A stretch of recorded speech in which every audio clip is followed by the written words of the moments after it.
Hey guys, welcome back to my channel, or if you are new here, hello. As you can clearly see if you check back a couple of videos, like literally my last video based on the pure hair extensions first impressions, which were tape ends. Of course, at the first impression I had this needing tape and extensions itch, and once I had finally scratched this itch, it didn't really occur to me just how much of a pain in the ass these extensions would be. As I am in a sports bra, I just got done a quick 15-minute workout while I was waiting for my battery to charge. So upon putting them all in finally, a few of them was a little bit crooked, were a little bit too obvious around this point. Like I have super fine hair around here. That's natural no matter what, but twice as fine considering I am a blonde, a natural blonde.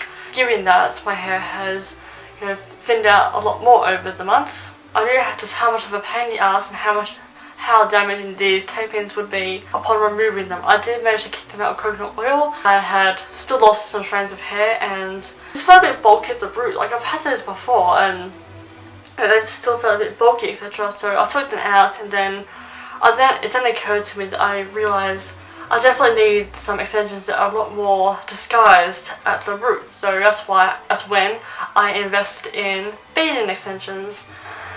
So these bead-in ones are from an Australian brand once again. It makes it a little bit easier on the pricing and the travel, etc. I did get these from a website called Cleopatra. As you can see, they're not too far off from my shade once again. They're still a little bit yellow toned. I will once again need to tone them. But they feel so silky soft. Like they feel so much smoother and more silkier than what the pure ones did. As you can see, obviously they are double beaded and they're very tiny. So they should be able to, sit within my hair and look quite blended in.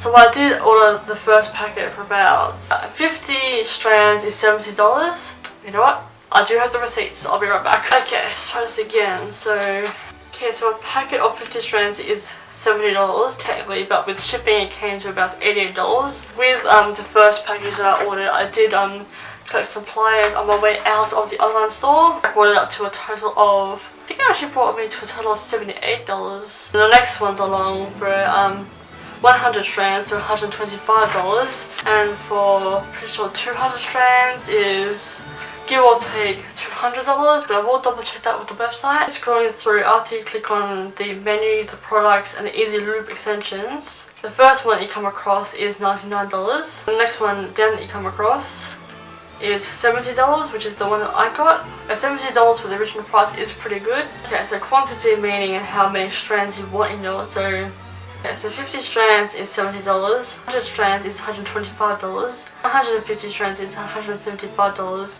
and 200 strands is $225. But when I first started playing around with this, I did get 50 strands to begin with, including the pliers, and then once I had arrived, I realised just how small in a bundle they were. Like, they are in, these ones came apart a little bit. Don't play hard to get. So 40 pieces in either hand, 50 pieces altogether, or 50 strands altogether. So once I had ordered the first 50, I then realised that this would not be enough to, cover my whole head. So I ordered another 50 bundle plus 200 more. So the 50 that I already had plus 2 more 50s, making 200 all up. So now I should have way more than enough to cover more than enough of my head. Got my sister to sniff them just to make sure that the chemical scent isn't like nose hairs burning level, and she said no, they smell fine. Like the tiniest chemical scent to them, but they smell fine. So all I have to do really is tone them, because they are just a fraction a bit more yellow toned to what my hair is.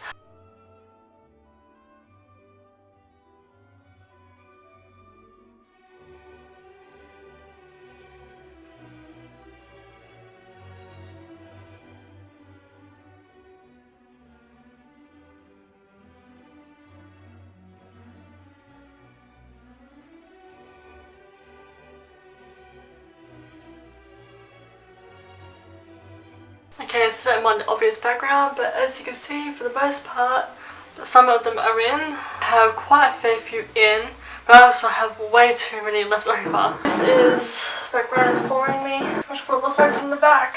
Okay, you're a little bit lopsided, but that's just my tripod's fault. I'm literally wedged up against the wall. to make sure that you guys can see. So it is like a minor amount of shedding, but not too much. We all lose thousands of hairs per day, so it's not that much different from extensions. That doesn't bother me at all. Some strands were a little bit more fuller than others. Others were a little bit more sparse than others. I was pretty much taking care of the root first, and then whatever I could fill in between or underneath, I would just fill in like a little blank piece. I'm gonna with these little guys down here, because I do have a blank cut, of course, I will just use a bobby pin to disguise them, and when my hair is pinned up. So I'm going to pin my hair up as like a test run. Okay, for the most part not too bad. You can still see them, but it's going to be obvious one way or another. Yes, these strands are already falling down. I swear I'll make better efforts with pinning my hair back. For the most part, I know I'm looking wild again, but you know, just natural hair texture. I definitely really like them. They are pretty much in parallel to my thin hair, which is good. Okay, so just quickly, I have played around with it a little bit more. I added like a couple more here and there, just trying to fill in some gaps some more. It is still very sparse at the back, like at the bottom I meant. The hair is very sparse at the ends anyway, especially for fine hair. People with fine hair know exactly what I'm talking about. But yeah, I absolutely do love them. I'm starting to get used to them. The wefts at the roots are quite uncomfortable. When I'm not touching them or paying them any attention, obviously I don't feel them, but specifically touching my roots, I definitely do feel them, which I'm really growing to adapt to them. I will show you how they look with longer lengths out. Oh my gosh, I don't know, it's the warm weather I guess. Get a little bit of kinks here and there just from my hair being pinned back and still cooling down from the flat iron. Probably not any thicker though.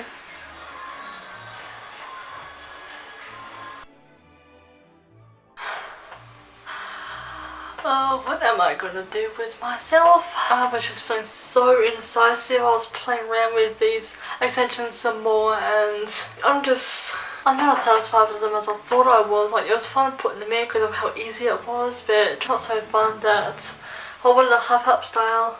You could see the beads. If I wanted to put my hair all the way up into a ponytail, you could see the beads. It wasn't just that, but also how fine they are at the back. So I needed my mum to make a decision for me because I was so ridiculously indecisive. I'm just not happy, so I'll take these out and then I will check back again, I guess. Okay, I am officially plucked out. I got my sister to help me with the back, but got all the sides out, so this is all the rejected. I know I just took these out the day I put them in, hours after, but they just weren't meeting my expectations on fullness, even though according to my mum they blended in fine. But when my hair is, you know, dry naturally, etc., it's a little bit more puffed out, and this is all straightened. So definitely no bashing on the website itself. The website and the company were absolutely amazing with their service. Shipping, etc. was smooth sailing altogether. I will definitely hold on to these extensions because even though they didn't cost that much, it will still be a waste of money if I just chuck them out. So these extensions just weren't meeting my expectations on fullness. I want to have extensions that have a medium to thick density from the roots to the ends, near enough, so pretty much the same as what my tape-ins had. I can't put anything towards the hairline because not enough hair there, and pulling my hair back you'd see too much. So thank you all so much for watching this video, and I shall see you all for my future ones. Bye bye!